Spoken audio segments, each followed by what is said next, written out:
Brilliance Audio presents The Wonder of Now by Jamie Beck, performed by Dara Rosenberg. Om Namah Shivaya. Let me photograph the treatment, he'd begged. Om Namah Shivaya. We'll make art, raise money, he'd promised. Om Namah Shivaya. Damn it! Peyton opened one eye and stared across the undulating surface of Long Island Sound, which glittered all the way to the horizon. 632 attempts at meditation in as many days, and she still couldn't master her own mind. Dwelling for months in a decaying body had forced an existential dread that produced few answers, but she'd never been a quitter. In her darkest moments, she'd habitually forced herself to look for silver linings. By 31, she'd mastered that ritual. Last year, she'd even found two for chemo, like the way she could blame it for all kinds of personal failings. Its other plus?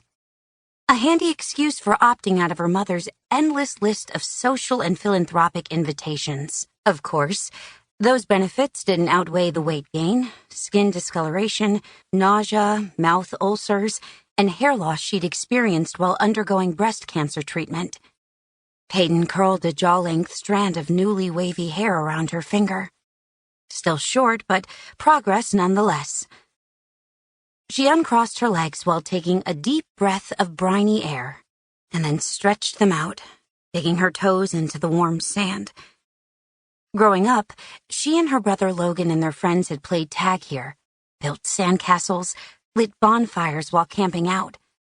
They drifted on rafts and sailed around the Sound, carefree and certain of a future that would always be easy and full of adventure.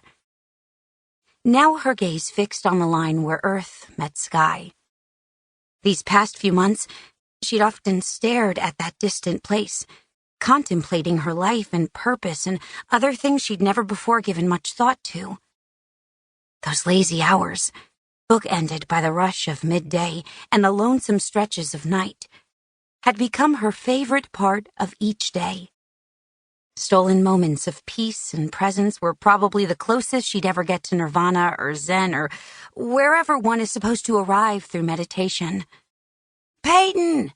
Logan called from the flagstone patio. When she glanced over her shoulder, he waved her toward their family's historic shingle-style mansion. Sunlight and water reflected in its dozens of windows, making them look as if they were winking. "They're here! Come see!" A day or so after her initial diagnosis nearly 2 years ago, Logan had cornered her with his camera and his big idea. He'd always been able to talk her into anything, and until now, she'd relished his schemes. If she didn't love him so much, she'd seriously considered lining his shower with shaving cream later. Logan turned and disappeared from the French doors without waiting for her. She hugged her legs to her chest, pressing her forehead to her knees. Why bother with meditation? She had no time for serenity. Not with her brother and Mitch Mathis, PR pain in the butt, always coming at her with to-do lists. Peyton pushed herself up and brushed the sand from her bottom, slipped on her sandals, and strolled up the lawn of the rambling estate. Only recently had she come to understand why her great-grandfather had built Arcadia House, and why he'd hidden here, away from most of the world to write.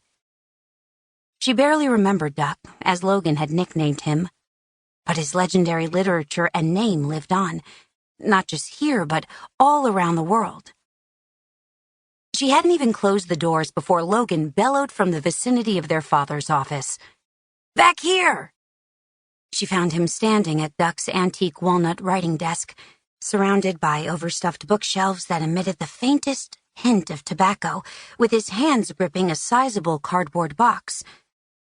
When Peyton was a child, this room had been off-limits and, consequently, a place she'd snuck into time and again, tempting fate. Funny how, back then, she'd perceived fate and consequence as a game. Checkmate.